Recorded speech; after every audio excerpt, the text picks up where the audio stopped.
Is RFK Jr. too scared to lead? Well, it sure seems like he's running scared from someone. Take a listen to this soundbite from Vivek Ramaswamy on Patrick Bet-David's podcast. I just wish he wasn't so scared of me. Why do you think he's scared of you? Oh, I mean, the number of networks. I mean, I don't know if the dates work out, you could actually offer him the same thing. I mean, I can't tell you the number of podcast networks, et cetera, that have said, hey, would you have an open discussion with RFK? And I said, absolutely, I would do it. And every time he backs out of it, I haven't been the one, I mean, it's been networks that have repeatedly been pounding both of us. Every time I say yes, and every time it's, oh, he didn't want to do it. And I think that that's a little bit unbecoming of him, because this is a guy, I love the fact that he's fearless. Go all the way with being fearless. And that's what I would say. And so maybe he will. And so I want to give him room for that.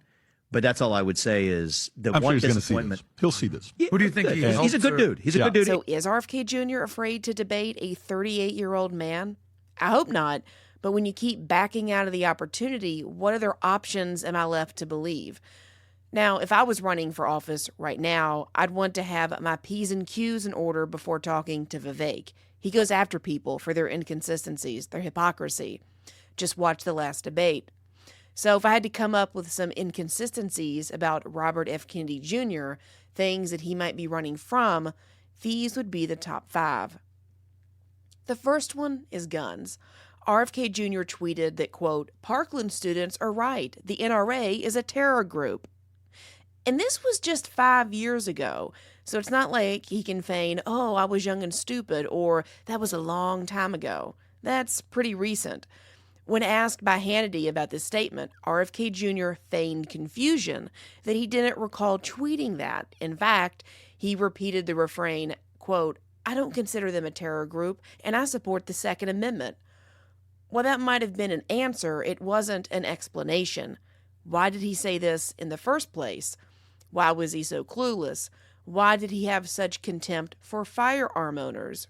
Why does he falsely equate a lobbying organization, as corrupt as the NRA may be, to a terrorist organization? And most importantly, if he has changed his opinion, what was his reasoning?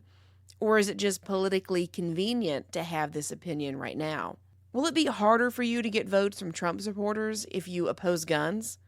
And let's remember, he stated in a News Nation town hall since announcing his run that he would sign an assault weapons ban if it passed Congress. RFK sure has a lot of explaining to do on firearms, or he could just continue to run away from it.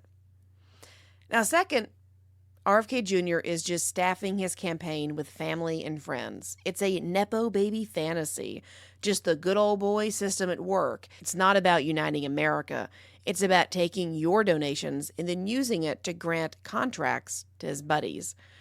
There's a fun read from the Daily Beast titled, Meet the Misfits Working to Elect RFK Jr. Granted, they don't like Kennedy because of his anti-vaccine stance, but get past that, and what it reveals about his staff will surely piss you off. It's nothing but a cash cow for the Kennedy clan. Recently, he replaced his campaign manager, Dennis Kucinich, with his millennial daughter-in-law. Her best qualification is that she married his son. Sure, she did work for the CIA and got a book deal from it, but with a Kennedy connection, probably anybody could do that. Now, this article was written before she took over as campaign manager, but still, it will definitely piss you off. Financial disclosures showed that in 1 month, back in June, she made more than $21,000. Imagine bringing in more than $21K a month. I sure know I can't. But remember, these are the people that feel your pain with inflation and the price of groceries and gas prices and a poor job market. Because where is there a millennial that is making that much for that easy of work with that low bar of a screening process? I mean, did she find this gig on LinkedIn, or did she just find it with the man lying next to her in bed? Now, Kennedy also hired a man named Charles Eisenstein as an advisor. His qualifications? Well, he's one of those woo-woo self-help authors. Because, a guy that wrote something called The Yoga of Eating knows policy and political strategy. Am I right?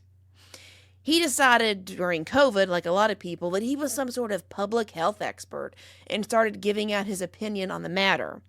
From the start of the campaign in April up through August when the article was written, He was paid nearly $45,000. Some nice dough. What if I wrote a book titled Shitting the Bed of Campaigning? Do you think they'd hire me? Another guy on the list is named Del Bigtree. He's known as a major anti-vaccine loudmouth, and he's also on the payroll, to the tune of more than $13,000. His payment came under the title of communications consulting. Now, wouldn't you think a guy that hates vaccines and is in his position with his platform, claiming to be for the people, would not take $13,000 of donations for just giving his old friend Kennedy his opinion? I don't know. That's just me. I would just help my boy out, you know?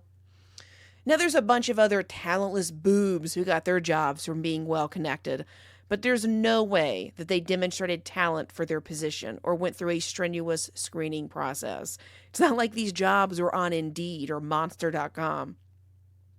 But of course, no one seemed to write the Daily Beast back when they inquired about their qualifications.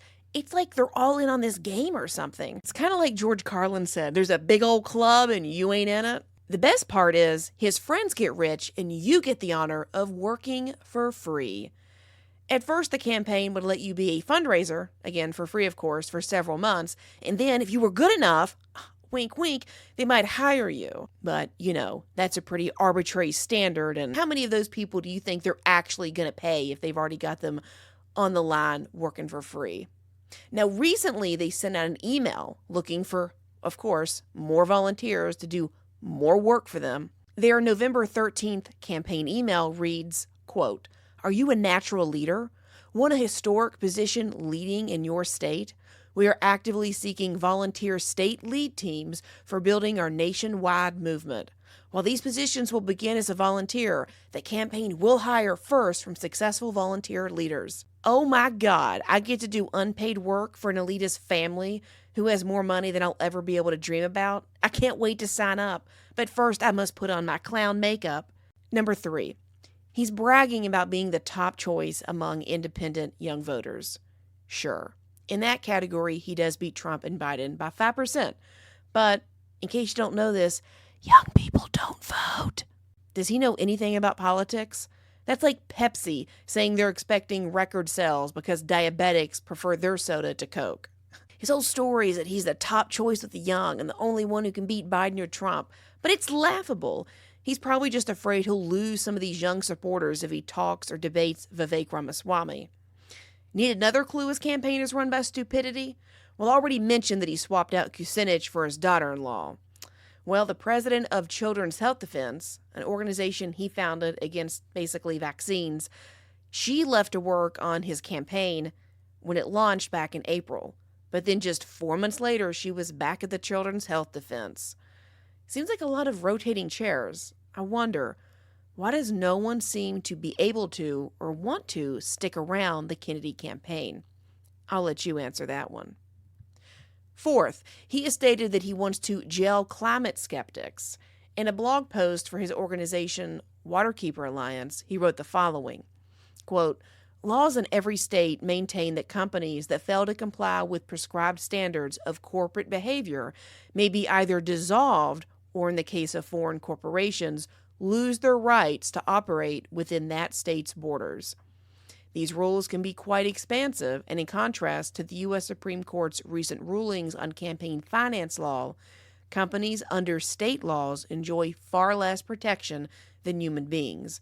New York, for example, prescribes corporate death whenever a company fails to serve the common good and to cause no harm." Yeah, well, it gets worse. Buckle up. He goes on to say, quote, "Any state attorney general with the will, resolve, and viscera to stand up to the dangerous and duplicitous corporate propagandists has authority to annul the charters of each of these mercenary merchants of deceit. An attorney general with particularly potent glands could revoke the charters, not just oil industry surrogates like AEI and CEI. He or she could also withdraw state operating authority from the soulless, nationalist oil companies that have sponsored big lie campaigns and forced them to sell their in-state assets to more responsible competitors." Now that's some aggressive language there. Potent glands. But he just wants to shut down companies that don't buy into his climate change theory. But don't worry, he's not done. He just keeps doubling down. He says, quote, Koch Industries and ExxonMobil have particularly distinguished themselves as candidates for corporate death. My God, for a liberal, he sure likes to kill people. But I guess that comes part and parcel with the whole abortion thing, right? Now he elaborates, quote, no other companies have worked harder or spent more money to impede the government from taking action on global warming to safeguard public welfare.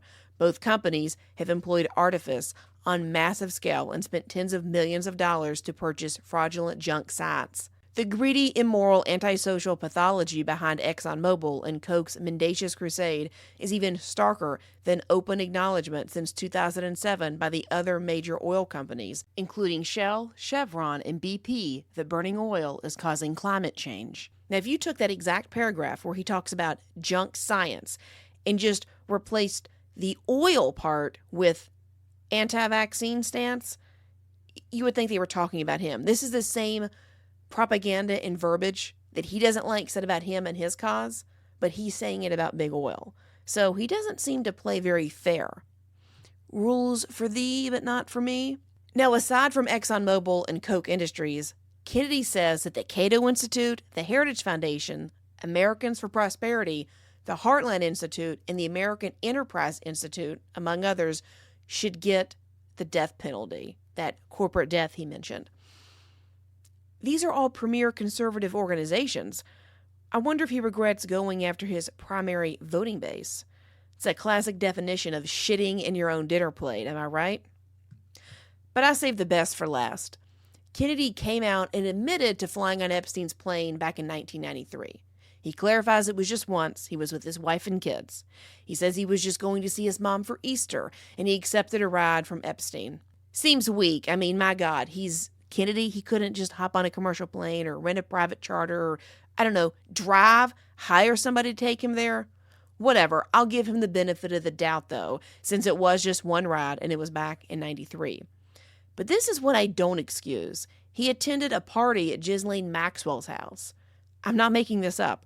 The images are on the Getty website. It's a little bit difficult to find on there, so click the link in the description and it'll take you straight to it so you can see it for yourself. This was a reception for something called Star Talk Live Waterworld Panel Discussion. This was in 2014.